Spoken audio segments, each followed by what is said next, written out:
kababayan, aking taus-pusong pasasalamat sa lahat ng mga Pilipino na sumusuporta at nagmamahal kay dating Pangulong Rodrigo Duterte.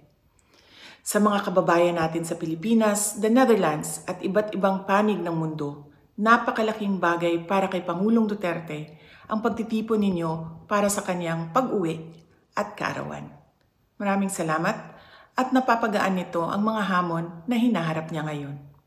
Alam din ni Pangulong Duterte na haharapin niya ang ICC na kasama ang lahat ng mga Pilipino sa iba't ibang panig ng mundo, lalo na ang mga kababayan natin sa Pilipinas. Sa kanyang pagdiriwang ng kanyang 80th birthday, huwag nating kalimutan na ipagdasal sa Diyos na sana ay biyayaan pa siya ng mas magandang kalusugan at mas mahabang buhay. Hilingin din natin sa Diyos na sana ay makauwi na agad si Pangulong Duterte sa Pilipinas. Ang ating mga pagtitipon ay nagpapatunay ng lakas, tapang at paninindigan ng mga Pilipino.